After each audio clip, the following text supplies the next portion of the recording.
Welcome to Mo Money. I'm Mo. I'm a director in finance in New York City.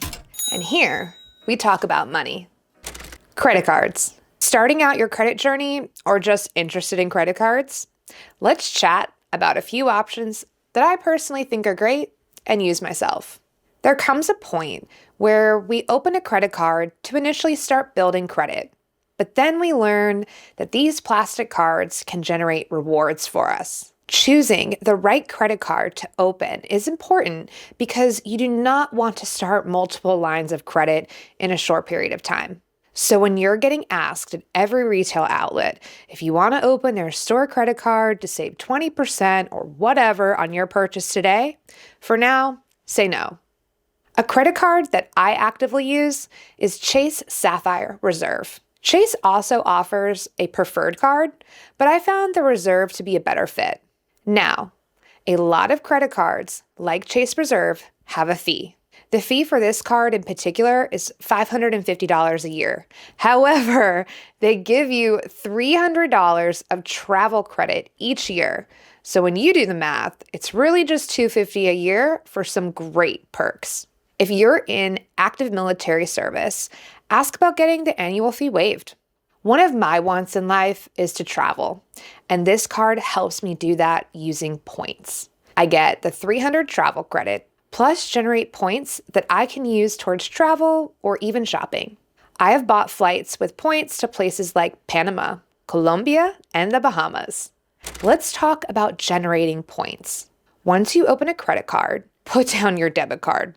Really, just store it in a black box and tuck it under your bed, or put it in a part of your wallet that you don't use. For me, a debit card is used only to get cash from an ATM. I have all my bills set up on auto pay on my credit card, and then immediately pay my credit card bill. By doing this, I can earn points for living expenses like electric, transportation, food, internet. I also use my credit card when I get my hair done, go shopping, truly anytime I'm spending money. What I do not do, though, is spend money on my credit card that I don't have in my bank account.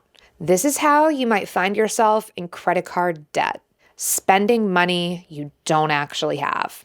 Credit card lenders will allot you a credit line amount, but this does not mean you should spend the entire amount and max out your credit card. Charge on your card only what your bank account can immediately cover. If you want to learn more about this, check out my credit score video. Now back to points. The Chase Sapphire Reserve card awards points on travel and dining. This card can get you airport lounge access and give you a credit for global entry and TSA PreCheck.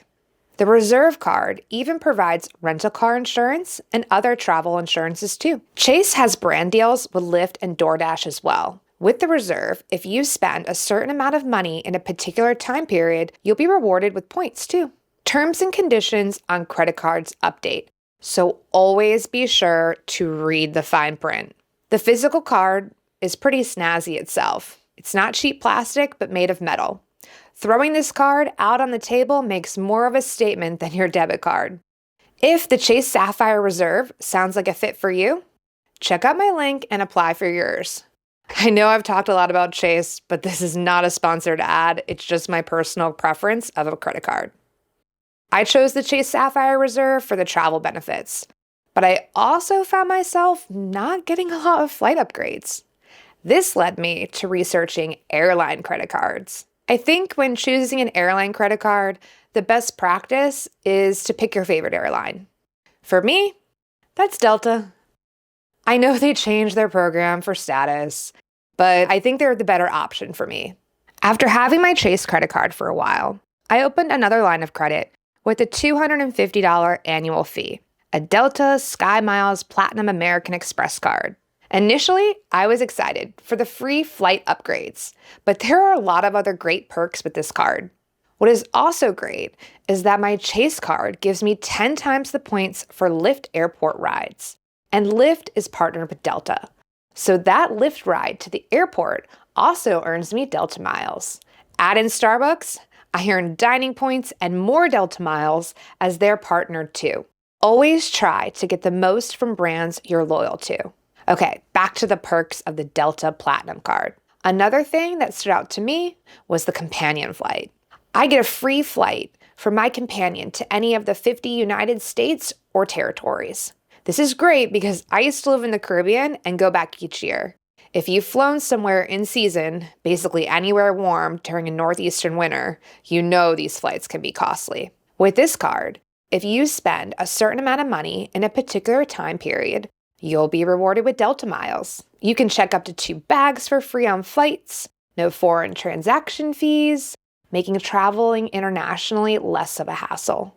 There's benefits of travel insurance and other mile earning opportunities. When you have multiple credit cards with crossover point and mile earning possibilities, find the purchases that earn you the most perks on each card and use that one. If you find they are equal, say 2 times on dining, alternate, or decide if you would rather have the points or the miles. Now, these are the cards that work for me. There's no sponsorship here. This isn't an ad. This is just my personal experience. And there are more benefits I did not mention, like transferable points and miles to travel partners. Always read over the details before applying for a credit card. I have a friend loyal to United, an airline I'm not the biggest fan of. However, once you make status with United, I've been informed the experience is above and beyond. What is important with credit cards is to check what is important to you and fits your lifestyle. Maybe you're renovating your entire house, and opening that Home Depot credit card is in your best interest, as your projects will be taking you there for supplies. Maybe you run a small business and you find another card aligns with your objectives. You do you. My piece of advice is make the credit card work for you, and don't open one for short-term gains like that 20% off your purchase today. I'm Mo, and here we talk about money.